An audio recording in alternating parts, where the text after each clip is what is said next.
All right, welcome to The Explainer. Today, we are going to tackle a book that basically put the entire art world on trial, Leo Tolstoy's What Is Art? Now, this thing was written late in his life, and believe me, it isn't just some gentle critique. No, it's a full-on, fiery attempt to tear down the whole art establishment and, well, rebuild it from scratch.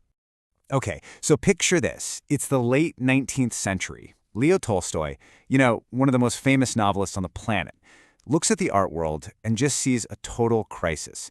He was convinced it had completely lost its way, that it had become corrupt, meaningless even. So he started asking some really direct and honestly pretty uncomfortable questions about what art is even for. First off, Tolstoy zeroed in on the immense human cost.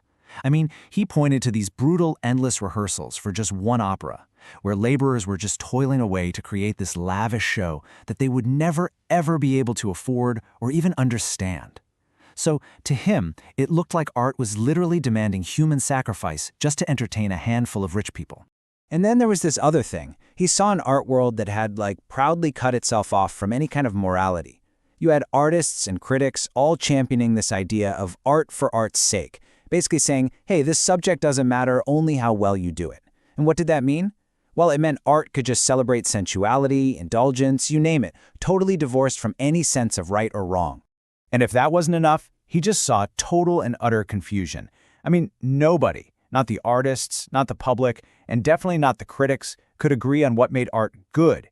You'd have one group calling something a masterpiece, while another one just called it trash. For Tolstoy, the whole thing looked like a bunch of people just guessing. So, you gotta ask, what was the culprit behind this whole mess? Well, Tolstoy pointed his finger at one single, really seductive idea that had totally taken over Western culture. This belief that the entire purpose of art is just to create beauty. And this right here, this timeline really paints a picture of the intellectual chaos Tolstoy was pushing back against. Think about it. For over 150 years, you had the greatest philosophical minds, we're talking Kant, Hegel, the big guys, all trying to nail down what beauty even is. And what was the result? A giant mountain of super complex, kind of mystical, and totally contradictory theories. In the end, nobody could agree on what beauty actually was. So Tolstoy just cuts right through all that noise. He basically argued that after all the philosophical gymnastics, all these complex theories really just boiled down to one super simple, subjective idea. Beauty is just that which pleases us. That's it. It's just personal taste and nothing more.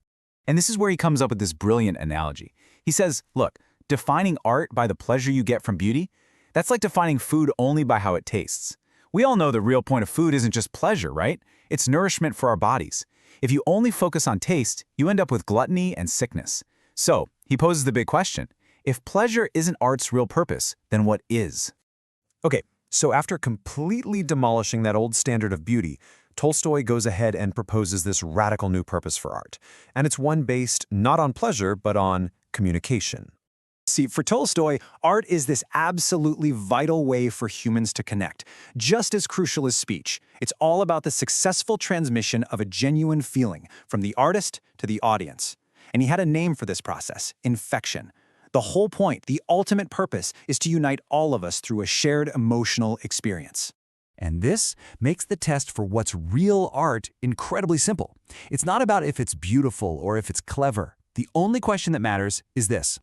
Were you infected? Did you actually feel what the artist was feeling?